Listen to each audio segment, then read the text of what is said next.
নমস্কার বন্ধুরা, রিনা রান্নাঘরে স্বাগত। আমি নিয়ে চলে এসেছি লোটে শুটকি মাছের রেসিপি। শুটকি মাছগুলো ছোট ছোট করে কেটে গরম জলে ভিজিয়ে রাখবো কিছুক্ষণের জন্য। এদিকে কড়াই সর্ষের তেল দেবো, গরম হলে ছোট ছোট করে আলু কেটে ধুয়ে কড়াই দিয়ে দেবো, দিয়ে তাতে সামান্য নুন হলুদ দিয়ে ভালো করে নেড়ে ঢাকা দিয়ে দেবো।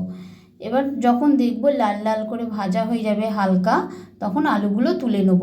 আবার কড়াই তেল দিয়ে শুটকি মাছগুলো 5-6 বারে বেশি ধুয়ে সেই শুটকি মাছগুলো কড়াই দেবো, দিয়ে নুন হলুদ দিয়ে ভালো করে নেড়ে হালকা লাল লাল ভাজা হবে।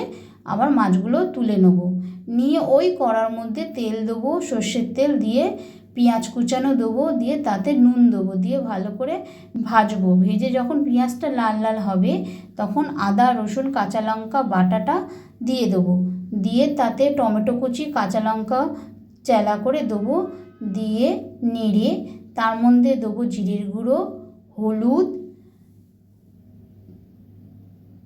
নুন দিয়ে ভালো করে নেড়ে কাশ্মীরি লঙ্কা দেবো, দিয়ে ভালো করে নেড়ে কষিয়ে শুটকি মাছগুলো দেবো।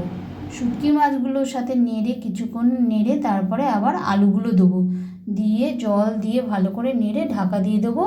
আলুগুলো যেই সিদ্ধ হয়ে যাবে, গা মাখা করতে হবে, একদম শুকনো না একদম ঝোল না, গা মাখা করে যেই সিদ্ধ হয়ে যাবে তখন হয়ে যাবে শুটকি মাছের তরকারি।